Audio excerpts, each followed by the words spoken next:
Nais po sana namin, sana inyong mabatid. Malinis naming adhikain laan sa inyo kapatid. Dahil nandito kami, nahanda sa inyong tumulong. Kabalikat nyo palagi, kasabay nyo sa pagsulong sa pagkakaisa. At inyong maaasahan, anumang pagsubok na dumaan ay kayang-kayang lampasan. Basta't magtutulungan at magdadamayan, buhayin ang bayanihan na ating kinagisnan. At Yes. Magandang araw ho ng Sabado sa inyong lahat.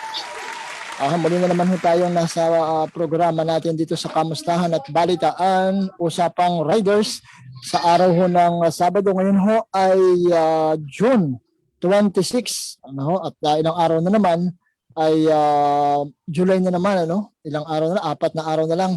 At muli ho at welcome ho sa atin hong live stream program, ang Kamustahan at Balitaan, Usapang Riders. Mamaya ho ay marami ho tayong mapag-uusapan patungkol naman sa mga aksidente. Ayan. Bago ang lahat ho, siyempre ho, pabatiin din ho natin ang kasama ho natin, si Sir Jeff. Sir Jeff? Yes, magandang hapon sa inyong lahat, no, sa ating mga televiewers dyan. At this 6th episode ng ating programa, no, kaya Yodi Noel, magandang hapon sa iyo. At stay tuned lang sa lahat ng mga viewers natin para may makuha tayong tips, knowledge pagdating sa kalsada, no. Napakaganda na magiging topic natin ngayong araw dahil pwede natin i-apply ito sa araw-araw nating ginagawa, no. Ayun, oo. Tama, kasi bagong lahat din, magandang hapon din kay Sir Adrian, siyempre kay Sir Elmer, ang ating National President and Founder ng EFI. Okay? At siyempre sa mga kasama natin sa EFI or sa sa Federalista.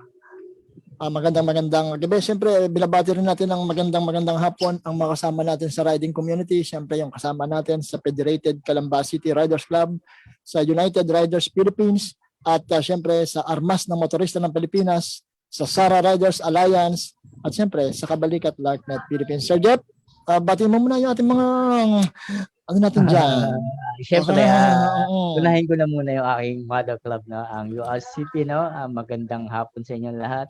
At siyempre sa Federation of Laguna, sa LFMR, no, sa lahat ng mga sumusuporta nating clubs, member, president at officers. Magandang hapon sa inyo lahat at magandang pakinggan natin ang pag-usapan natin ngayong araw na to. At syempre, sa bumubuo ng EFI Jeep na Teleradyo, no, magandang hapon sa inyo. Iyon, oo. Kasi napapansin natin, no, ngayon sunod-sunod yung aksidente at ang involved, ang mga kasama natin sa riding community o sa riders, yung mga motorcycle, yun yung kalimitang na-involve. Yung mga may mga may mga namomonitor ka ba o napapanood ka ba? Ano kaya yung mga kalimitang nagiging dahilan? Bakit motorcycle ang number 1 ngayon sa aksidente? Laging ang involved ay motorcycle. Kaya naman ang motorcycle laging involved sa accident, no? Dahil tayo yung mas marami ngayon. Tayo yung affordable transportation, no? Unlike sa mga sasakyan na 4 wheels, medyo mabigat, no? Ito kasi very accessible yung natin, no? Madali siyang gamitin, madali kang makarating sa pupuntahan mo. Kaya napakarami ng motor, kaya malaki ang numbers of accident ng mga nagmumotor, no? Ang dami nating mga na-encounter na mga disgrasya. Last day nga lang dito mismo sa loob ng Mabuhay, meron na namang napailalim ng motorista sa isang L300 van, no? So, hindi natin maiwasan na laging meron ganyan tayo ma-encounter, no? Oo. Kailan lang yung dyan sa may parian, yung nabalita kasi yun, kasi madaling araw, ang nakita sa CCTV, no, pinagbasihan, may inilagan at yun ang cause ng kanyang pagdulas. At sa pagdulas, tumama siya doon sa truck na kasalubong. So, kita mo, medyo yung helmet niya, naka-helmet kasama yung ulo nung tumagal. Hiwalay sa katawan. Oo, Di ba? Ganong, na- nakita mo ba yan? nakita ko nga sa ano yun, sa social media. Alam mo naman ang mga information nakukuha natin lagi sa social media, no? Mm-mm. At nakakatakot lang talaga dahil nga naka-safety ano naman siya gear, no, katulad ng helmet. Pero ang nangyari, natanggal yung ulo niya, di ba? Oo eh. Di ba? Talagang kumbaga sa ano, ang aksidente. Sabi ko nga, pagka kasi aksidente, miski ikaw ay expert, hindi mo basta magagamit yung naging kaalaman kasi lalo-lalo kung aksidente ay bigla. Ano, yung hindi mo, kaya aksidente, hindi mo inaasahan talaga yan. So talagang hindi mo basta-basta may apply. No, kung kaya kailangan laging handa, laging anong solusyon kaya doon. At kung mapapansin natin, kalimitan sa oras ng gabi nangyayari yung malmang aksidente. Kasi yung mga sa araw, kalimitan makita mo dyan, galos-galos, di ba? Medyo may damage lang yung kanilang motorcycle. Pero sa gabi, pag dumating na yung mga oras ng 11 o'clock hanggang madaling araw, napapansin natin, mas malma yung mga nagiging damage. At hindi lang yun, namamatay pa. Ano kaya siya ang palagay mo ang pwedeng magawa ng riding leaders o yung mga yung mga nag-advocate ng road safety para hindi naman natin mapipigilan yan o wala naman tayong para maano yan eh. Ano kaya ang pwedeng may advice natin, magawa natin bilang tulong sa ating mga kasama sa motorcycle enthusiasts o sa ating sektor ng motorsiklo? Sa ganyan kasi pagkakataon, nagkaroon na kami ng pag-uusap dati ng mga leaders ng yung previous federation natin, no? Na magkaroon ng ano ba to, mag-request tayo sa mga NGO, sa mga local government, no, na maglagay ng signage sa mga delikadong daanan. Katulad nitong sa may checkpoint, yung tulay dyan medyo malaki na, di ba? At saka no, kung kulang sila sa signage, di ba? Yung mga paalala kasi, malaking bagay din yan eh. No, alam naman natin kasi ang disgrasya nga nasa oras ng gabi. Bakit? Kasi napakaluwag ng kalsada pagdating ng gabi. Diba? Oo, tama. At saka isa pa, sa gabi, madalas nagmumotor, mga nakainom na rin. Diba? Yun ang nun eh. Yun ang isang kalimitang tanong ng mga nakakakita, yung mga bystander ba, na lasting ba yan? Kaya na-identity ba yan? Yung ba di ba? Ganun yung ganun yung nangyayari. Kaya, ano kaya ang ating magiging dyan? Yung mga ganyang pagkakataon, no? Kasi individual problem yun eh, no? Unang-una, kung meron man silang grupo, hindi naman tayo nagkukulang na ipalala sa ating mga nasasakupan na maging disiplinado, no? At saka kung tayo magiinom, kaya nga sabi natin don't drink if you drive, di ba? Kaya hindi tayo nagkukulang. Pero yung mga solo rider, katulad ng galing trabaho, nagkayakadan uminom, hindi natin maiwasan, especially pagka during na sahuran, di ba? Kinsenas katapusan, sahuran niya, na yung iba nag-happy, hindi natin maiwasan yan. So, pag napapasarap na, sabihin nga natin drink moderately lang, di ba? Pero pag napapasarap na tayo, hindi na natin na monitor yung ininom natin at nawawala na tayo sa vision natin, no? Napaka-hirap bigyan ng disiplina yung katawan natin, lalo na pag nag-i-enjoy na tayo. Yeah? Iyon, oo. Yung aking camera, medyo nagbabaligtad, ano? Hindi kaya nga, nagbabaligtad. At nawawala. Yan. Kaya nga, kasi sa ating mga nakikita, kasi ako mostly, nakaka-experience ako, may madadaanan ako, actual nangyayari, yun ang nakikita natin. So, ang ating nakita doon, lalong-lalo na sa may sinasabi mo, sa may San Cristobal, sa may tapat ng Montreal Lodge, no? Dahil yan ay blind curve, same time, yung kurbado dyan, talagang, kumbaga masyadong makapihit. So, talagang yan, pagka hindi ka pamilyar, unang-una, pag hindi ka pamilyar sa lugar, pangalawa, kung ikaw naman ay mabilis na mabilis, kasi galing San Cristobal ka, galing kang Mamatid, talagang sa gabi, maluwag na maluwag yun. Masarap bumirit. Ano? Kaya lang, pagdating mo sa may tulay, siguradong Biglang paliko. medyo mag-aalangan ka dun. Sigurado Biglang yun. Kaya paliko. doon, tama, di ba? Kaya isa Ang- talagang accident prone area yung lugar na yan eh. Ang usually nangyayari dyan nag-overshoot. Di ba? Nag-overshoot ako. Oo. At yun naman talaga naman kung mapapansin mo, kalimitan din na nadidisgrasya doon, mga tiga doon din. Bihira yung mga ano rin kasi minsan walang helmet. 'Di ba? O kaya Okay. nakainom. O kaya ang attire lang pambahay lang. Malalaman mong hindi galing sa malayong lugar. Kasi nga yun nga yung sinasabi ko na pagka nasobra na sa pag-inom, nawawala na sa bisyo, nakakalimutan na yung safety. Oo. Kaya nga ang dapat kasi diyan. Hindi kasi isa talaga sa totoo lang, isa sa inilapit ko na yan at kaya nagkaroon ng signages doon eh. Isa sa naging magandang ano diyan yung signages. Kaya lang hindi mo naman mapapansin diyan sa lugar na yan kung basta signage. Kung basta yung ano lang. So kailangan talaga diyan may nakakakuha ng atensyon lalo sa gabi. Ang aking pinag-aano sana diyan magkaroon ba nung nagbi-blink na ilaw? 'Di ba meron yan, yung nagbi-blink na ilaw na napalitan sila na kulay orange yata o orange or pula.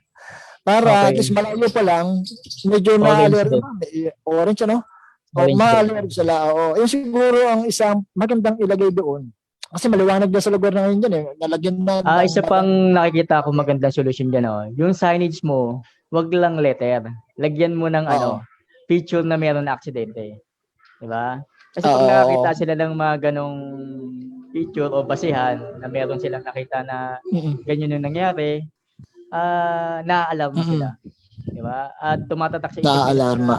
Oo, na ganito pa pwedeng mangyari sa akin once na mawala ako sa wisyo sa pagmamaneho, diba? Kasi kung nakalagay lang dyan, yung warning lang, diba? Signage lang at wala silang reference na makikita, maaaring i-disregard nila o baliwalain talaga nila yung nakalagay na warning signs na yan, no? Pero kung mayroong picture na malaki na once na hindi ka nagpinot at hindi ka nagdahan-dahan, ayun ang maaari mong palagyan. Diba? Oo. Tama. Diyan sa lugar na yan, talagang marami dyan.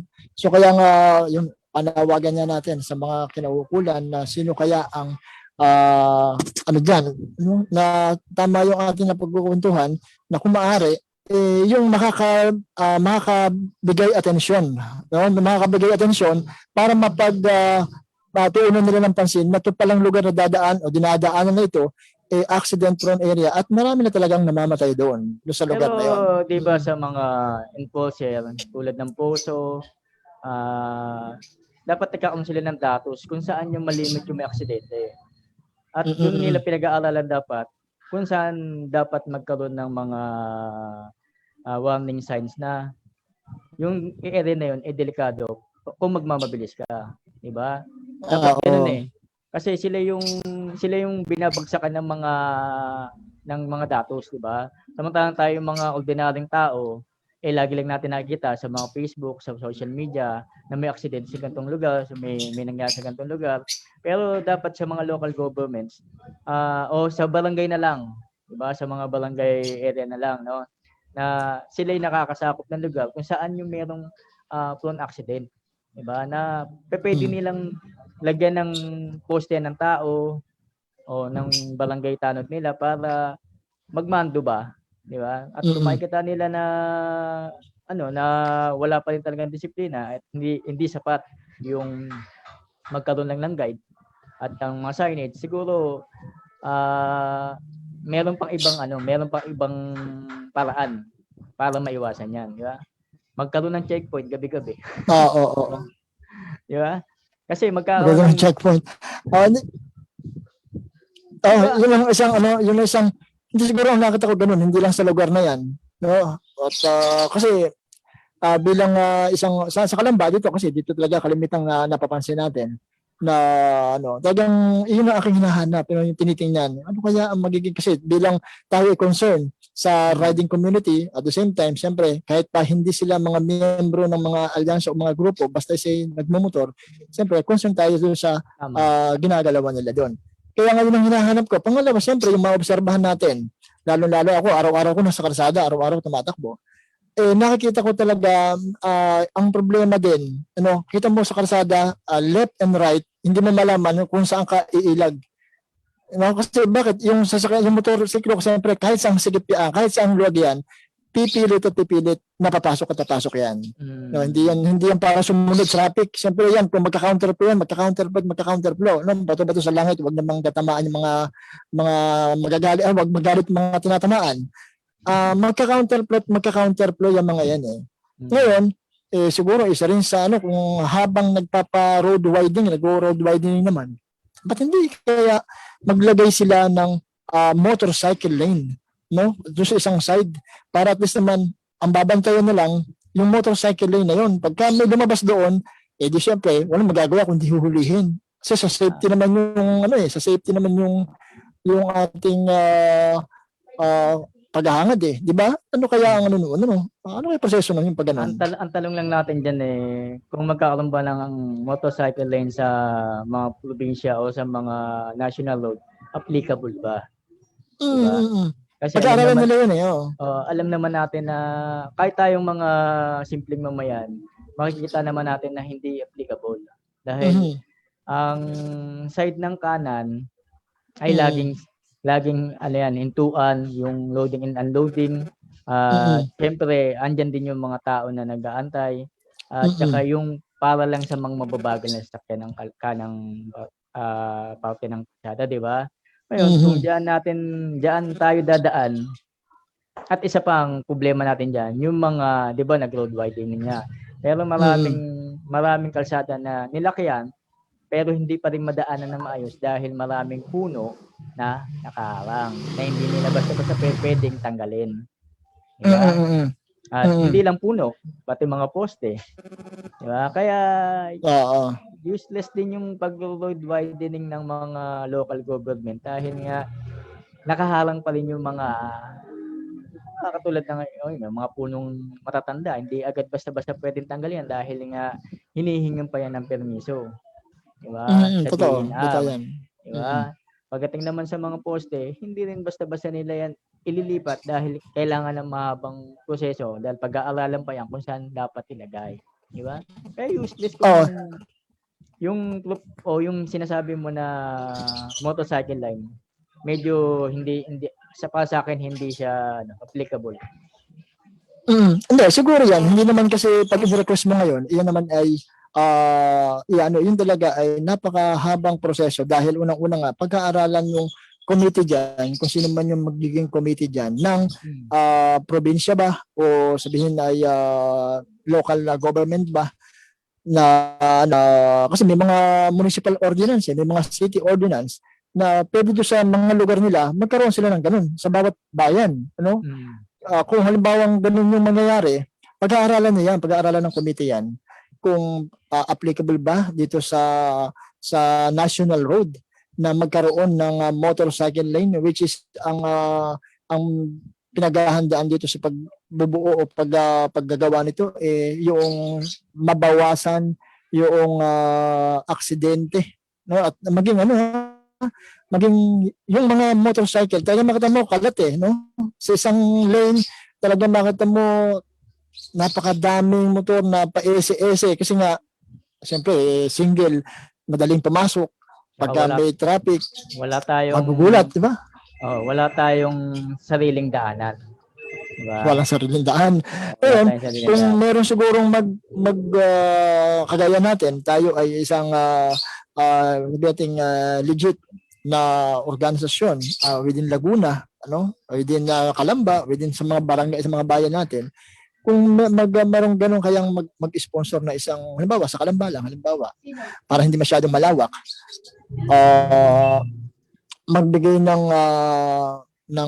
tawag doon ng request for resolution na sana magkaroon pagdating ng araw, hindi pa naman ngayon kasi mas dadami pa yan yung motorcycle, padami pa ng padami yan na magkaroon o pag-aralan nila kung paano magiging isang side lang ay doon lang nakatutok lang ang mga enforcer ng motorcycle. Halimbawa, ang takbo lamang pagka nasa loob ka ng area ng Calamba City. Halimbawa, ang Calamba City National Road na nasasakop ng Calamba ay 25 kilometers per hour lang. So, lahat yung kahit pa sunod-sunod lang doon, paglampas ng Calamba, kung walang ordinansa doon sa ibang mga bayan dadaanan, saka sila Kanya-kanya na naman.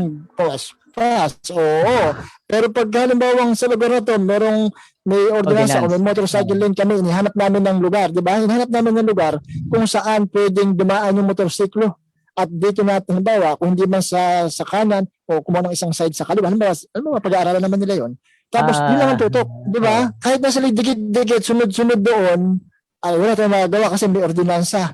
Yung city government dito, may ordinansa na ito lamang yung takbo at ito lamang yung pindaanan. O diba? Di ngayon, pag yung safety nandun kasi kailangan sumunod. Pag hindi ka sumunod doon, huling ka. Walang magagawa kundi titikitan ka talaga dahil violation, dahil merong ordinansa.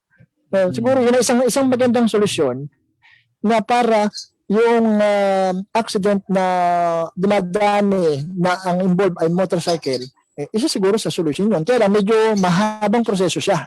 Mahaba siyang proseso dahil pag-aaralan pa, hanap pa kung ano pa yung pinaka na po pwedeng applicable dun sa lugar. So, maraming proseso siya. Kaya lang, pero pag nakita ko, pagka medyo naging maayos yun at na mag-aaralan, makakatulong na malaki yun. Nako.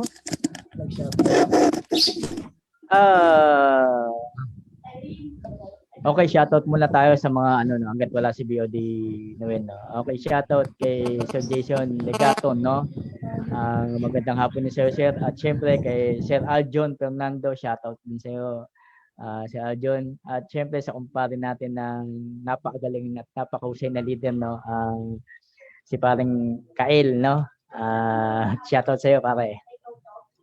Ayun, kay ang presidente ng URCP, no, na si Esmod Baldonasa, no. Shoutout sa iyo. Pues.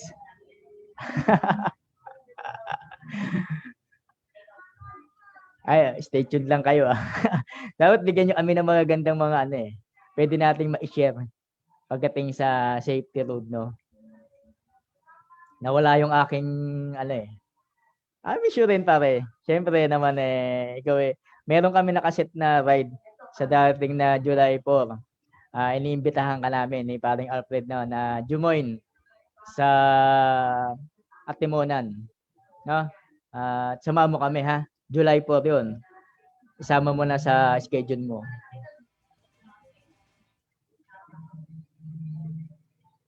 At salamat din Press Mart, no. Mga kumpare natin yan, mga hindi nakakalimot sa atin, no. Okay, meron tayong mga safety tip dito, no. Nawala kasi yung katandem natin.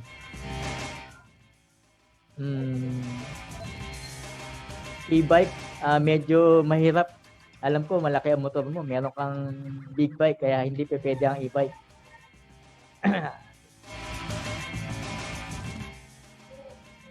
Okay, habang inaantay natin si Sir Noel, no,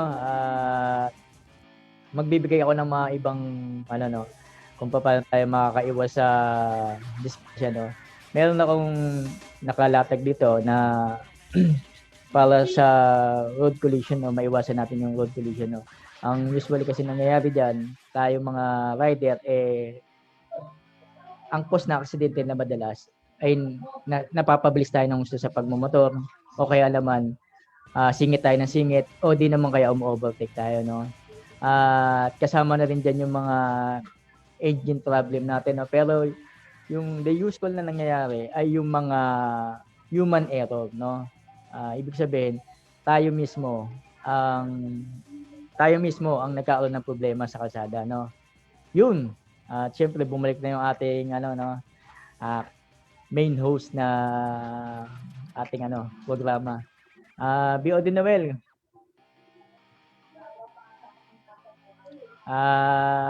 Nakamute yata yung Yan. Ayun, sinabi ni Press Mark ng URCP na sundin ang speed limit sa corresponding na mga klase ng kalye. Isa rin yan no? Oo. Ang problema nga natin kasi, sabi ko nga kanina, BOD Novel, yung pag napapasarap na tayo sa throttle natin, nawawala na tayo sa visyo, especially pagka yung daan napakaganda at napakahaba, no? Oo. Ah, Tama. Kasi ang sinabi ko kanina, ang madalas o kalimitang aksidente human error naman talaga, di ba? Kalimitan. Bihirang-bihira yung mga mechanical problem o di naman kaya yung mga engine problem, no? Bihirang-bihira yun kasi pagka yan mga sasakyan natin ay huminto bigla rin sa gitna ng kalsada, ang cause din yan, aksidente pa rin, di ba? Aksidente pa rin yan, syempre. Ah, Hindi, yan ano, si Amang, pinag-uusapan natin dyan dito pa lamang sa mga ano yun, sa mga kalsadahan. Dito sa ano lang, hindi pa yung hindi pa yung kakalsadahan sa sa mga talagang National takbuhan ng ratrata, no? Yung ratrata na takbuhan, 'Di ba kalimitan din sa Marilake, ano ba yan? Marilake, Marilake. sa Di ba? Nate, sa Batangas, sa may Sa Batangas. sa may Cuenca. Yan yung mga magagandang daanan sa Antipolo, sa norte marami ring ganyan. Yan din yung mga yung mga madalas na may aksidente, no. Ang pinag-usapan natin kasi yung dito pa lang sa atin dito pa lang yun, sa National Road pa lang, no.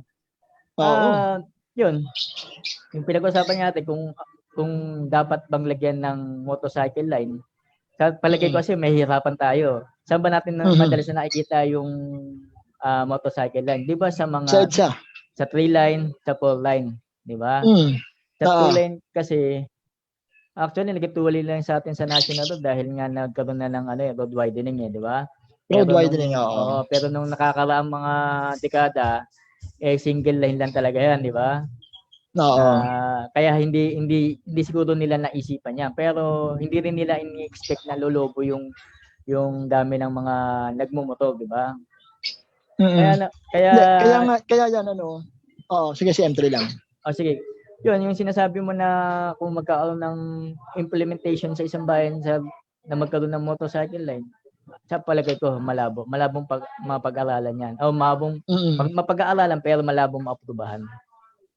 Hindi. Kaya nga, kasi kung nagro-road widening na, tapos ang kalimitan, ang makikita mo, at ang pagpapalawak ng kalsada ay nagagamit lamang din ng mga commercial building, commercial establishment, para lang paradahan ng mga customers nila. Mas magaling pa kung gawin na lamang yung road, yung pinalawak na kalsada yun, gawin na lamang nila na motorcycle lane kaysa dun sa pinaparadahan lamang yung mga customer nila pagka may bibili. Yun yung point ko.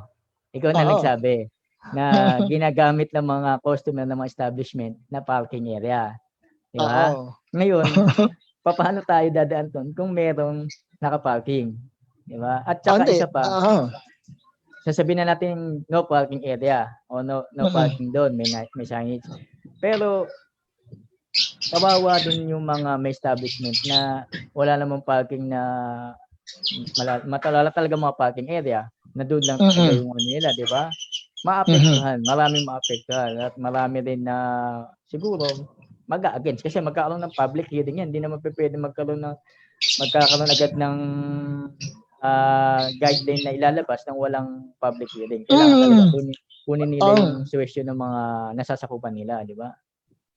Pero isang isang kasi siyempre yung proseso niyan, yung ganyan, hindi naman kasi talaga kana-kanaka yan. Pagka halimbawang na-request mo ay ayun na yun Siyempre meron nga yung pag-aaral, merong magpo-propose, merong public hearing, meron din siyempre debate diyan para dun sa mga again at saka yung mga hindi sang-ayon at saka dun sa mga sumasang-ayon. So mahaba siyang proseso, pero siyempre sa huli-huli niyan, mapag-aaralan pa rin nila yan. Ibig sabihin, medyo napapalawak. Kasi dito sa amin, kaya nag-obserbahan natin. Sa Calamba kasi, around along National Road ng simula crossing hanggang San Cristobal, malawak na yung kalsada niyan. Talaga lamang nakita kong nagkukos ng traffic diyan. yun talagang sinasabi natin ng mga customer ng mga establishment, nakaparada sa may side ng harap mismo o sa may side nung kakalsadahan na malapit mismo doon sa mga tindahan-tindahan nila. Ngayon, kung halimbawang bibigyan naman ng kasi saludo naman tayo sa mga public order and safety office dito no. Siyempre kasama na diyan yung mga traffic enforcer na sila naman ay talaga namang nagbabantay at saka Ginagawa yung kanilang pina-implement yun ginagawa nila talaga yung tungkulin na kahit pa medyo siyempre may mga nagre-react no. Dahil siyempre kung halimbawa nahuhuli ako tapos siyempre nagre-react parang ganoon Pero kung ang mga enforcement agency ng ganyan na yan ay aktibo naman at talagang gumaganap, sa una medyo sasakit ang ulo nila sa kasi syempre sa Manila makita natin ganun nga, 'di ba nung una talagang pahirapan nilang maiayos Hanggang ngayon naman meron pa rin. Hindi naman totally nalinis nila na yung kanilang ginagawang pagtataboy para doon sa mga nakaparking sa hindi pa rin naman nawawala basta agad-agad. Mahabang proseso rin yung ginagawa nila. Pero matatapos sa ulit termino ni Mayor Isko, may mga problema pa rin tungkol doon sa mga parking area nila doon. Diba? Ibig sabihin, hindi madali. So ngayon nga, ang nakita natin, ang recommendation natin bilang tayo ay mga nasa riding community at nakita natin yung kakalsadahan nasa nagiging problema, siguro isa yon sa pag-aralan nila.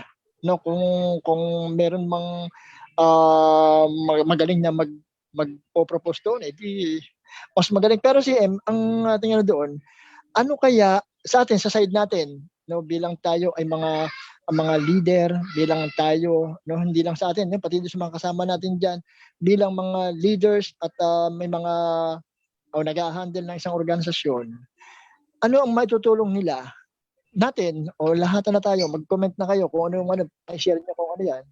Ano yung pwedeng maitulong nila para diyan sa pagbibigay, no? Kagaya mo, alam ko naman ikaw ay nag-advocate ka talaga ng road safety. Ano yung isang nagiging partisipasyon mo para sa ating sa grupo na lang natin? Ano yung nagiging partisipasyon mo para diyan sa road safety? Okay, pagdating sa LFMR, no, meron tayong binibigay sa libreng safety seminar, no. Napakalaking bagay nito sa ating mga riders dahil nabibigyan natin ng kaalaman sila pagdating sa safety, no. Pagdating naman sa binibigay ko o sa ibinabahagi ko, ako naman yung nagbibigay pagdating sa group ride procedure, no. Siyempre andun pa rin yung guide kung paano maiwasan yung mga disgrasya, di ba? At normally na binibigay natin sa procedure ng grupo na kung paano tumakbo ng naayon at maiwasan yung disgrasya. Kasi pagka ang grupo, ang pinag-usapan natin kanina, individual, di ba? Yung ang binabahagi ko kasi yung kalahatan na tumatakbo. Kalahatan na. Yun, na kailangan na sundin kung ano yung binibigay ng kanilang grupo na guideline pagdating sa pagtatakbo. Siguro bilang safety advocate na rin ng mga riders, no, meron tayong mga ibibigay na guide para at least magkaroon sila ng knowledge na may apply nila sa sarili nila o sa araw-araw nilang ginagawa, no. Kasi tayo naman kasi nagbibigay nga tayo ng seminar, pero pagka yung matagal ka lang hindi umate sa mga grupo mo, minsan nawawala na yung iniisip mo na kailangan maging safe ka. Lalo pag solo ka na, di ba? Nawala na yung mga grupo mo, napabayaan mo lang sumama sa grupo. Ang iniisip mo sarili mo, solo ka na lang. So, kinakalimutan mo na rin yung ibang nalalaman mo. Pero hindi dapat ganoon. Dapat meron pa rin tayong iniiwan para sa sarili natin para maging safe tayo, no? Kaya magbibigay tayo ng ilang mga tips para kahit paano may apply nila, no? Kasi ako, sa pagmamaneho kasi, meron akong tinatawag na prevention tsaka precaution, no? Magkaiba yung dalawang yun, no? Yung prevention ko kasi, yun, dapat, yung bilang driver tayo, focus lang tayo sa daanan. Focus on the road lang dapat, di ba? Hindi, meron kasi ako mga driver na nakikita na pag nagmamaneho, palinga-linga, patingin-tingin kung saan-saan, lalo pagka yung magaganda yung view, nawawala na sila sa focus ng kalsada. Nawawala na, no? Diba? Na pwedeng makadisgrasya tayo ng kasama natin o madisgrasya tayo. Pangalawa, yung present of mind. Napaka-importante kasi yan eh. Once na nagda-drive ka, dapat alerto ka. Diba? Oo. Dapat yung reflection mo mabilis. Dahil maraming, lahat ng nasa kasama mo, moving. Diba? Even na ikaw. Dahil nga, pwedeng dumating yung time na pag hindi ka alerto, naalala mo yung ibang mga disgrasya na nakahinto na lang na disgrasya pa. Bakit? Kasi nasa stoplight sila, ang focus na lang nila mag-go. Kasi natatakbo. Nawala na yung awareness nila na pwedeng may mangyari. Kaya nga kasama niya sa prevention ko yung awareness. Kasi dapat maging vigilant ka sa paligid mo. Hindi pwedeng maging kalmado ka, maging kampante ka. 'Di ba? Yung mga nangyayari minsan galing sa bridge, naka-stoplight, mabilis yung takbo ng nawala ng preno, nabangga yung naararo yung mga sasakyan. 'Di ba? Bakit naararo? Kasi yung present of mind mo naka-focus lang dun sa pag-go. 'Di ba? Dapat kaya sabi ko maging vigilant ka para tingin ka na din natin sa sarili sa paligid mo. 'Di ba? Tapos yun dapat maging defensive tsaka offensive driver ka. Di ba? Napaka-importante niya na maging defensive ka para maiwasan mo lalo yung disgrasya. At pag sa offensive naman, para makaiwas ka rin. Di ba? Kung sa precaution naman na pag-uusapan natin, kasi sa prevention, alam naman natin na pag-iiwas yan. Di ba? Sa precaution, pag-iingat. So ano ba yung dapat natin gawin para maiwasan yung mga para maingatan natin yung sarili natin sa pagmumotor? Siyempre, kailangan natin bago tayo bumiyahe, i-check muna natin yung motor natin. Kung ang motor ba natin ay maayos, una-una yung engine natin. Dahil once na nagmumotor ka, biglang pumalya yung motor mo, hihinto-hinto ka sa kalsada, di ba? At yung nasa likod mo ay mabilis din, automatic, tatamaan ka ng nasa likod mo. Di ba? Ngayon, isa sa pinaka-importante sa akin kasi, yung side mirror. Tama ba ako, BOD? Ang side mirror kasi mahirap ang walang side mirror kasi ang side mirror kasi yung iba nakikita ko mayroong mga yung side mirror na nasa end bar. Alam mo tinatawag na end bar? Yung nasa dulo ng kamay ng handlebar nila yung pinakasalamin nila. Diba? Tapos yung iba naman, yung singkit na tinatawag ko singkit na maliit yung maliliit, di ba? Ano pa makikita mo doon? Kaya nga, di ba? Yun. Kasama sa precaution natin yun. Tapos, alam naman natin ang sukat ng side mirror natin, dapat 4 finger, tsaka 5 finger. Para yun ang normal, tsaka standard size ng ating... Meron pa akong tanong dyan tungkol sa side mirror. Sa side mirror kasi, di ba, meron yung pagtingin mo sa salamin mo, ang kita mo doon, yung nasa likod mo lang. Pero anong tawag doon sa side mirror na kahit ganun siya, ang layo nang naaabot ng tingin. Kahit pa, yung bang ganun ang yung side mirror na, yung mga original ba? Diba, magandang gamitin yun yung ganun. Meron kasing side mirror na may daya. Alam mo yung may daya? Yung parang pinalta na nga lang, parang salamin ng lang yan. Hindi katulad, lagi rin VOD po meron kasing side mirror na may daya. Tapos meron din naman side mirror na hindi ko din alam tawag dun yung malawak. May malawak siya. Nalagay natin sa mga additional mirror natin na maliit. Meron tawag na kalimutan ko lang Pero hindi ko mas magandang gamitin yon. Kasi yung isang side mirror ko dun sa isang motor ko, ganun yung niya. Pero itong ngayon, yung katabi ko na, mismo yung katabi ko, minsan hindi ko makita kasi ang nakapokus doon sa akin, nasa likod ko lang, yung nasa tagiran ko ng pass, doon sa hindi mo siya basta mapansin. Kaya nga, ang applicable at mas magandang bilhin at ilagay nila doon sa yun nga yung napag-uusapan. Hindi ko rin na yung alam doon, ang tawag doon. Baka meron dyan na alam ano yung tawag doon. Oo nga, nakalimutan ko pero alam ko natin. Maganda kasi yun, kasi ang lawak ng likod niya, ang lawak nung makikita mo, miski yung kitang-kita mo. Kitang-kita. Kahit yung nasa dulong-dulo mo nakita mo, no? Yun ang inyong bilhin. Yun ang maganda ilagay sa side mirror, no? So, kasama pa rin sa precaution natin, syempre, yung signal light natin, di ba? Napaka-importante pa rin ang signal light. Alam mo bang, madalas din na nadidisgrasya yung mga rider, o hindi lang mga rider, pati yung mga four wheels. Mga four wheels, bigla na lang lumiliko. Oo, tama, meron hindi yun, meron. nagbibigay ng signal light, di ba? Mm-mm. Yung iba kasi hindi alam kung ilang meters ba bago magbigay ng signal bago lumiko. No? Mm-mm. Sa mga four wheels kasi, dapat 100 meters nakapagbigay ka na ng signal na ikaw ay liliko o kakaliwa. O kakaliwa ka o kanan ka. No? Mm-mm. Dapat 100 meters nakapagbigay ka na. Pero sa mga motor, pwede na yung mga 50 meters lang eh. Pero yung standard talaga, 100 meters. Para at least, malayo ka pa lang dun sa area na lilikuan mo, yung nasa likod mo, nakikita na ikaw ay paliko. Diba?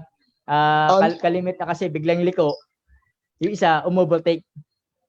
Diba? Umovertake Hindi, isa. kalimitan talaga, ako nakikita ko talaga yon, kalimitan nangyayari. Pero kalimitan nangyayari din na hindi na nila sinusukat yung 100 meters, 50 meters, basta nakataran, kahit na mismo ang apulan, si signal. 'Di ba? Yun ang kalimitan eh. Hindi na yung kasi iba, 'di ba? Ang ano nga natin lagi diyan, ang turo din naman ng mga instructor natin, wag mong ilagay yung sarili mo doon sa mga kasalubong mo, sa katabi mo, kasi dapat mas maging aware ka, ano ba yung ginagalawan mo na dapat malayo pa lang na ma-mindset mo kung ano yung gagawin either nung kasunod mo o nung kasalubong mo. Ganun sana yung maging nung karamihan. Kasi ako na-experience ko, alam mo na malaki yung dala-dala ko, bus. No? Kalimitan kasi yung nangyayari nga doon, kahit na nakasignal ka na. Ano? Nakasignal ka na, pero yung pagkasunod-sunod yung motorcycle doon sa kanan mo, ipipilit. Talagang hindi nabibigay, nakasignal na. So talagang ang doon, yun na nga, hindi natin mailagay sa atin, hindi natin mailagay yung sarili natin sa kanila, pero sana ganun yung gawin yung para yung responsible yung discipline sana laging bitbit para at least mabawas-bawasan yung motorcycle involved. Pero in fairness sa CM, kalimitan indulgence ulit, kalimitan dun sa mga involved accident, kalimitan hindi miyembro ng isang organisasyon. Tama. Yan, kasi nga wala nagtuturo sa kanila na katulad na ibinabahagi natin, di ba? Yan, oo. Di ba yan ang advantage ng ikaw ay may sinasanibang kang organisasyon. Kasi ang concern ng organisasyon, safety. Di ba? Safety.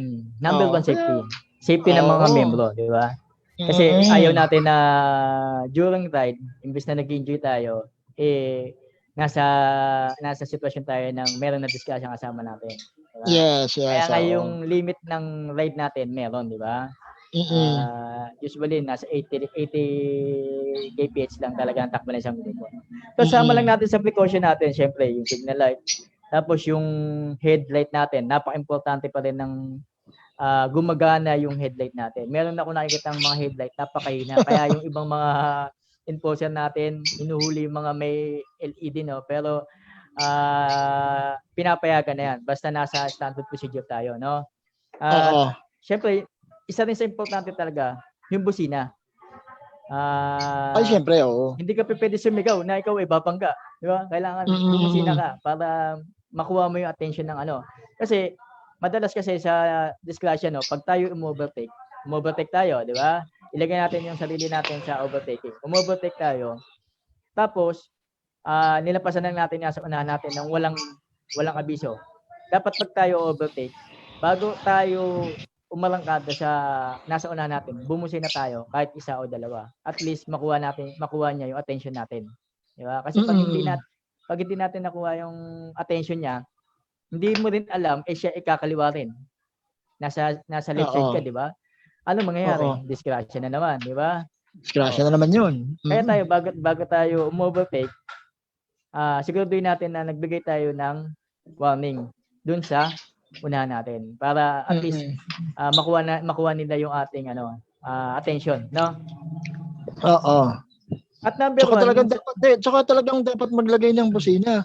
Ang hirap ba ganun, hihiyaw ko lang ng hihiyaw pag gagawin mo. Diba? At ito, isa sa mga sinabi ni BOD Jepoy kanina, na nabasa ko sa comment niya, yung road ethics, napaka-importante sa isang driver. Ayan. At yung courtesy, kung ikaw kasi driver at ikaw ay walang ethics sa pagmamaneho, maaaring maraming madisgrasya sa ugali mo. Di ba? Mm-mm. Dahil Dahil hindi mo isipin yung safety ng iba eh. Yeah, kasi yung safety mo nga hindi mo iniisip eh. Yeah? Napaka-importante yung behavior kasi natin sa kalsada na hindi lang natin wala ang nasa mindset lang natin makarating sa pupunta natin. Huwag dapat ganoon. Dapat ligtas tayong makarating sa pupunta natin at walang disgrasya. Kaya nga sabi ko, 'di ba, bago tayo magmaneho, bago tayo sumakay sa motor natin, ugaliin natin magdasal. Kasi pag nagpresensya ng Panginoon, andun yung natin peace of mind, 'di ba? Lahat ng mga idadasal natin sa ating Panginoon siguradong gagawin natin. Hindi naman pwedeng, Lord, wag niyo akong pababayaan, ingatan niyo ako, kayo nang bahala sa akin sa pero yung magmaneho ka, balaw, alam mo, balaw. Yun nga yung sinasabi na nasa Diyos ang awa, nasa tao yung gawa. Tama. Diba? Tao ang gagawa nung hinihiling mo. Tama, manahingi ka lang ng patnubay. Ayun lang. Baka kasi inaasahan din. Mananalangin naman ako. Di bahala na yung Panginoon sa akin. Hindi naman ganun yung magiging katawiran. Mali. Siyempre, tama din yung unang gagawin natin siyempre, bago tayo kumilos at gumalaw o naman, magsimula, samahan natin ng prayer. Pagkatapos, yung ano ba yung, di ba kalimitan pagka nagra-rides tayo, gano'n, kahit na individual napapasok sa trabaho na nakamotor, dapat normally ganun yung gagawin. Tapos, siyempre, check ang lahat, di ba? Check mo yung basina, i-check mo yun. At siyempre, tandaan nila lagi doon, yung pagkapit ng preno, no, kasi sa biglaan, minsan, hindi nila natatandaan, nakalimitan na napipindot nila yung parting unahan. Pag nabanatan nilang yun ang sa biglaan, ay yun ang napindot nila, 50-50, merong posibleng may mangyari kasi na-experience ko yun. Kapag ka nagka-counterflow dito sa Parian kasi, napakahaba ng traffic yan, lalo sa hapon. No? Ang problema, yung ibang mga motorcycle, siyempre, sabi ko nga sa'yo, pa-SS, pasok, labas, pasok. Pagka kayo nasa counterflow site, no, nasa gitna, bigla kang papasok sa pigyan, papasukan ka, minsan mapipindot mo, yung brake na harap. No, ang ano niyan, lalo't basa, ang kalimitan niyan, dumudulas at doon yung traffic. BOD, ano ba yung tamang pagpreno? Adi, kakapitan mo yung preno. Hindi, huli. Huli siyempre. huli siyempre. Para, di ba, yung unahan, support lang eh. Yun yung 533 na pala, CM. 453. 453 na pala. Oo. Okay, time. Malapit, Bigay ka nga muna oras. Ang oras po natin ay ganap na 4:54 na ho ng hapon. At kami ho ay patuloy na nagbibigay sa inyo ng konting tips.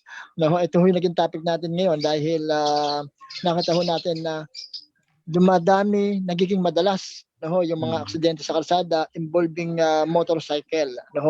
Ano nga kanina, nabanggit nga ho ni CM na kailangan siyempre ay meron tayong konting kaalaman. Hindi lang konti, dapat damihan na natin kaalaman para sa safety. Ang pangalawa, siyempre, kailangan natin na maging alerto tayo. Laging kailangan natin prepare tayo sa pagmamaneho natin, lalo-lalo na sa mga national road o sa mga kalsada na na alam natin na talagang risk, yung mga kurbadang mga lugar, dapat kung lalo hindi tayo familiar sa lugar, medyo mag-aantabay-antabay tayo ng pagpapatakbo, gawa ng pagka hindi natin ginawa yon, mabubulaga talaga tayo, hindi natin alam pagising natin o kung magigising pa kung saan tayo napadpad, At pangatlo, syempre, na ating gagawin, syempre, kumuha rin kayo ng mga nagbibigay ng tips para doon sa safety, lalong-lalo na yung mga individual na hindi nakaka-attend yung mga paalala o safety riding seminar. Lalo-lalo na yung walang mga grupo, kaya in-encourage natin na CM na kayo ay mag-join sa mga organisasyon dahil may mga malaking bagay, may mga tinuturo yung organisasyon ng mga motorcycle organization clubs na makakapag sa inyo ng kaalaman. Makapagbigay ng safety knowledge. Ayun, katulad sinabi ni kasi hindi na isama sa precaution ko yung brake, hindi nakasama sa bucket list ko. Ayun. Katulad na sinabi ni BOD Jepoy dito na isa paggamit ng brake, 30-70. Dapat talaga ang paggamit kasi ng brake, unahin natin yung unahan na hindi full press. Hindi po Pisil, press. tapos sasabay mo yung nasa likod. Ganun ang paggamit hindi pwedeng full press sa unahan o kaya full brake din sa likuran. Hindi pwede. Dapat halos magkasabay sila pero by nauna dapat mauna ng bagya yung unahan tsaka mo susundan ng likod. Diba kaya nga may mga lumalabas na mga motor ngayon na yung merong ano ba tawag doon, combi, di ba? Pwede mo siyang pindutin na lang, siya na yung magpe-pleno sa dalawa, di ba? At Yung maganda yun, at sinabi rin ni BOD Jeremy Paulo na laging magsuot ng helmet. Isa sa mga safety. Kasi nakalimutan natin i-advise agad. Dapat unang-una natin i-advise yan. Yung helmet. Pero hindi na dapat natin i-advise yan kasi number 1 requirement yan na pag nagmotor ka, malayo malapit, naka-helmet ka. Diba? Pero siya, tanong mo, anong observation mo? Sinong kalimitang hindi nagsusuot ng helmet? Yung mga tigasin. Yung mga pogi. Yung mga tigasin. Takot itago yung mukha. Tapos yung mga pangit, yun yung mga lagi nakatakip na helmet. Masyado. Yung iba nga nakahinto na, ayaw, nakipag-usap na ayaw pa rin yung helmet kasi pagka hinubad, pinababalik ng kausap. Pero lagi natin tatandaan, malayo o malapit, dapat pa rin tayong naka-helmet, no? Kasi kadalasan, ang mindset natin, malapit lang pupuntahan ko, hindi na ako mag-helmet. Pero hindi natin alam, yung malapit na yun, yung pala yung makakabigay sa atin ng disgrasya. Kaya dapat pero si Emma, kapag routine mo na gamit-gamit mo, pagsakay mo pa lang sa motor, talagang routine mo na, o nakasanayan mo na, kahit kasi talagang malapit lang yung ulo, ang hahanapin mo talaga. Parang ganun parang sanay ka na medyo mabigat yung ulo mo pagka kayo nakasakay ng motor. Shoutout muna tayo. Pa-shoutout mo naman yung mga kasama natin. Okay, bago tayo magtapos. Shoutout muna kay BOD Jepoy Kapoy, no? Ang BOD ng LFMR. At syempre si Sir Osilito Besas. Pa-shoutout, no? Kay si Mamang Kalbo, no? Yun. Sa lahat ng mga nagtiyaga at nag-stay para makinig sa atin, no? Sana meron tayong konting naibigay na na sa totoo lang laging bitin yung natin, programa natin. Ang dami kong backlist. Ang dami sa backlist ko. Hindi kasi wala problema. Meron pa naman tayong another program, next edition, or di kaya naman doon sa ating isang programa natin doon sa isang ating Facebook Live. Pwede natin pag-usapan ang tungkol diyan, Talaga lamang ang oras natin ay 4:59, Muli pala tayo ay CM, bago tayo magtapos ay magbigay ka muna ng last tips para sa safety ng motorcycle. Yun, number 1 safety natin ay yung katulad na sinabi ko kanina na bago tayo sumakay ng motor, unahin natin magdasal. Pangalawa, huwag natin kalilimutan na magsuot ng safety gear natin, lalong-lalo na yung helmet, huwag din natin pababayaan yung motorsiklo natin dahil tayo nga maayos, pero pagdating naman sa motorsiklo natin hindi naman maayos. Maaari rin mag-cause ng aksidente, So, panatiliin natin na chine-check natin yung ating motor. At the same time, tayo dapat din nasa maayos na pangangatawan, pag-iisip, at iwasan natin yung pagmumotor ng nakainom. Yan ang number 1 pinakamalaking disgrasya sa atin, yung nakainom habang nagmumotor, yun lang.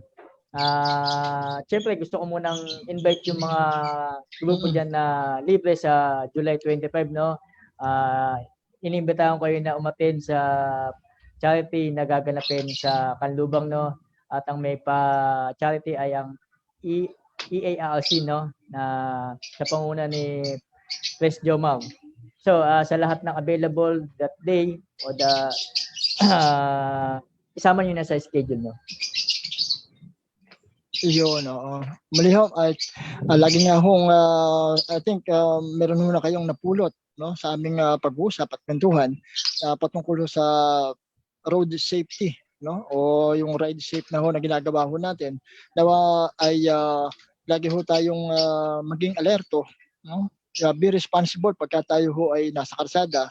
At syempre, isipin ho natin na lagi ho meron ho tayong uuwian, ano ho, isipin may Pamilya. naghahantay sa atin, no? May pamilya tayong naghahantay. So yun ho lagi ang lagi nating itatak. Kalimutan niyo ho yung meron kayong nakasagutan, gusto niyo hahabulin. O wala hong mangyayari doon.